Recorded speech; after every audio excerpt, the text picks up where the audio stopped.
Masarap pakinggan ang matatamis na mga pangako. Ngunit ang mga ito ay may epekto sa paglago ng negosyo, trabaho at ekonomiya. Kaya't kailangan na pag-aralan natin ng mabuti. Kailangang pag-aralan mabuti ang isinusulong na wage hike o taas sahod. Ito ang pahayag ni Pangulong Ferdinand Marcos Jr. sa gitna ng panawagan na 200 pesos across the board wage hike sa Kongreso. Sa talumpati ng Pangulo sa 123rd Labor Day celebration sa Pasay City, sinabi niya na kailangan muna itong pag-aralan dahil sa posibleng maging epekto nito sa mga nagnenegosyo at sa ekonomiya ng bansa. Tiniyak ni Pangulong Marcos na ang issue sa mas mataas na sahod ay pinag-aaralan ng mabuti ng Regional Tripartite Wages and Productivity Boards.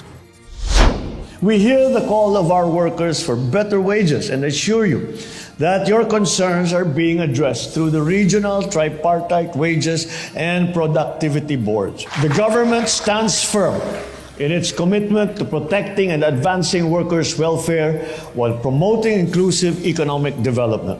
Nananatili anya ang administrasyon sa kanyang tungkulin na maisulong ang pandaigdigang pamantayan sa paggawa at pagpapabuti sa pagresolba ng mga alitan sa paggawa. We remain steadfast in our task to fully advance international labor standards, including our workers' rights to freedom of association, their right to organize, and the protection of human rights. Ayon kay Labor Secretary Bienvenido Laguesma, iginagalang ni Pangulong Marcos ang proseso sa Kongreso sa pagpapasa ng panukalang 200 pesos na dagdag sahod.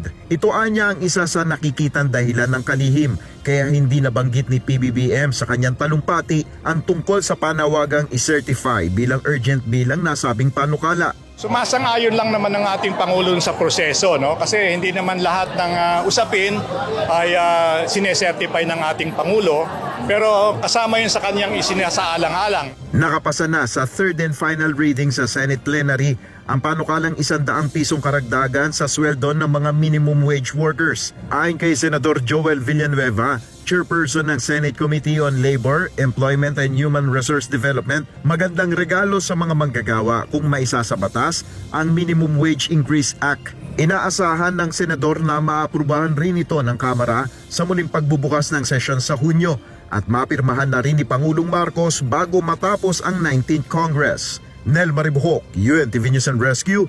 Diyos ang aming sandigan, serbisyo publiko ang aming pinahalagahan.